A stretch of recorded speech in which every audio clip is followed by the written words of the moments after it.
এখন কিন্তু বাজারে প্রচুর কাঁচা আমের সিজন, কাঁচা আম এভেলেবেল, কারণ কাঁচা আমের ভর্তা কিন্তু এখনই খাওয়ার সুযোগ, তো দামও কম আছে, তো এই জন্য একটু কাঁচা আমের ভর্তা খাওয়ার চেষ্টা করলাম। তো কাঁচা আম আসলে ঘরে আছে, কিন্তু যেহেতু আমি রোজা থাকি সবসময় খেতে পারতেছি না, আর মোটামুটি রোজা আমার অনেকগুলো বেশি, তো ভাঙতি রোজা আছে 6টা, তারপর 6 রোজা করতে হবে। তো আজকে ছিল আমার 11তম রোজা। তো আজকে রোজাটার ইফতারি শেষ করার পরে ছোটো মেয়ে একটু আম ভর্তা করলো, সেটাই খাবো। তো এখন আপনার সাথে একটু শেয়ার করলাম। আর এইভাবে আম ভর্তা করলে কিন্তু এত পরিমাণ গরম পড়ছে, গরমের ভিতরে একটু আম ভর্তা খেলে কিন্তু ভালোও লাগে, একটু কাসুন্দি দিয়ে সব কিছু মাখাইলে ভালোও লাগে। তো এভাবে খেয়ে একটু শান্তিও কিন্তু লাগে। সারাদিন রোজা ছিলাম, তো এখন খেতে কিন্তু খুব ভালো লাগছে, তাই তো আপনার সাথে শেয়ার করলাম।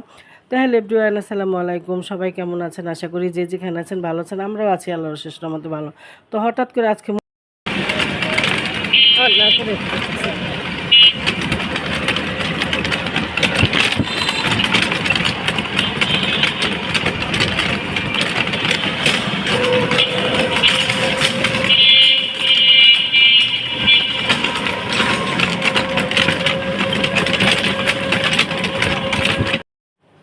হঠাৎ করে চোখ পড়লো শাপলা চক্করের দিকে। তো শাপলা চক্করে যাওয়ার সময় দেখলাম আজকে শাপলা চক্করটা, শাপলা ফুলের ঝর্ণাটা ছাড়ছে, তো এত সুন্দর লাগতেছে, ভাবলাম একটু শেয়ার করি আপনাদের সাথে। তো আসলে রিক্সার ভিতরে যতটুকু পারছি ততটুকু শেয়ার করলাম। আর মতিঝিল এলাকা হলো বাণিজ্যিক এলাকা। তো এই তো আমরা চলে আসছি এখন স্বর্ণের দোকানে। তো আম ভর্তা খেতে খেতে আমার মনে হলো যে আজকে তো স্বর্ণকার দোকানে হালখাতা গেলে অবশ্যই গিফট পাবো, মিষ্টিও পাবো, লোভে পরে চলে গেলাম আম ভর্তা খেয়েই। তো আসলাম এখন গোল্ডের দোকানে, দেখি কি উপহার আছে ভাগ্যে। তো কিছু টাকাও দিয়ে যায়, আর গোল্ডের দোকানে কিছু গিফটও পাওয়া যায়, কারণ ইয়েতে পয়লা বৈশাখে কিন্তু গোল্ডের দোকানে গিফট দেয়। তো এই গিফটের লোভে কিন্তু আসলাম। তো যা আসার ইচ্ছা ছিল না, তো আবার একটু মার্কেটও করার ইচ্ছা আছে, কারণ কি এবার পয়লা বৈশাখে না কিছুই কেনাকাটা হয়নি। আমার মনেই ছিল না যে ইয়ামিন আলিফের জন্য কিছু কেনাকাটা উচিত, কারণ কম বেশি কিন্তু সবই কেনা হয় প্রতি বছর। এবার রোজা থাকার কারণে আমার আর কিছুই মাথায় ছিল না। তো হঠাৎ ভাবলাম যে যেহেতু দোকানে আসবো, তো একটু কিছু কেনাকাটাও করব।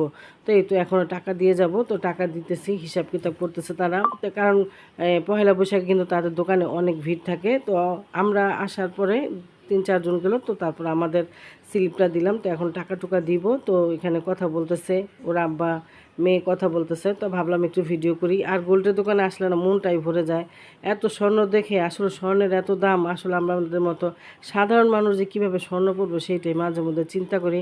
আর যাদের নাকি মেয়ে বাচ্চা আছে তাদের তো একটু না একটু কষ্ট করে হলেও করতে হবে, কারণ এত দাম।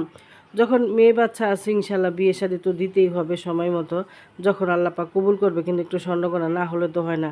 এই 2.5 লাখ 3 লাখ টাকা ভরি স্বর্ণ বলেন কজন মানুষ কিনতে পারে? তো এই তো স্বর্ণ দোকানে আসলাম, একটু গিফটও পেলাম, তো আপনাদের সাথে শেয়ার করবো বাসায় গিয়ে। তো এখন রিক্সা পেলাম না, আজকে তো রমনা পার্কে মানুষ ঘুরতে গেছে, তো রিক্সা একেবারেই নাই। চারদিক দিয়ে দেখি সমানে মানুষ হাইটে আসতে আসতে বাইতুল মুকাররম থেকে। তো আমরা বাসে উঠলাম, অনেক কষ্ট করার পরে গুলিস্তান থেকে একটা বাসে উঠলাম, যেহেতু আমরা কিছু টুকটাক কেনাকাটা করছি, অবশ্যই বাসায় গিয়ে শেয়ার করব। তো বাসেই চললাম, কারণ বাসে গেলে তাড়াতাড়ি যাওয়া যাবে। দোকানে গেলাম আজকে পয়লা বৈশাখ উপলক্ষে। আজকে যাওয়ার কথা ছিল না, নবীপুরে গেলাম, তো ভাবলাম টাকাও দিয়েছি, আর এই আজকের দিনে গেলে গিফটও পাওয়া যায়, সাথে পাওয়া গেছে মিষ্টি। তো এখানে 1 কেজি মিষ্টিও গিফট করছে, এই দেখেন মিষ্টি। তো আমার ঘড়িটা কেমন হয়েছে দেখেন, আপনার সাথে একটু শেয়ার করি। খুব সুন্দর একটা ঘড়ি। আর এখানে কিছু টুকিটাকি কেনাকাটাও করছি। মেয়ে একটা ব্যাগ কিনছে, একটা ব্যাগ। ঈদ না যেতে দেখেন আবার কেনাকাটা শুরু। তো মেয়ের জুতা নাই, ছিঁড়ে ফেলছে, তো আবার একজোড়া জুতা কিনে দিলাম। আপনাদের ভাইয়ের জন্য একজোড়া জুতা কিনলাম। আলিফ ইয়ামিন এদিকে আসো। আর এই দেখেন আমাদের আলিম ইয়ামিনের জন্য, কারণ আজকে এবার পয়লা বৈশাখে মার্কেটেও যায়নি, কিছু কেনাকাটাও করতে পারিনি। তো আমাদের আলিফ ইয়ামিনের জন্য দুটা গেঞ্জি আনলাম। গেঞ্জি দুটা কেমন হচ্ছে সবাই কমেন্টে জানাবেন। আলিফ এদিকে আসো, এদিকে আসো, এদিক তাকাও।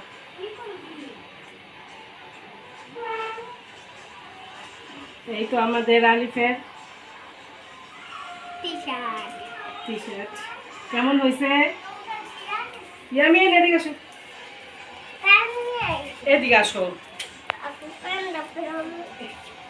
হাত দাও, হাত দাও, একবার ফালতু।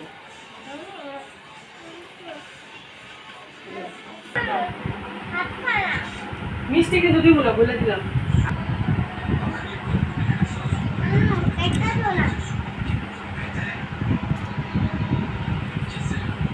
এই হলো আমাদের আলিফিয়া মিলের পয়লা বৈশাখের গেঞ্জি। বেশি দাম না, কম দামে গেঞ্জি, যাই হোক গিফট তো গিফট।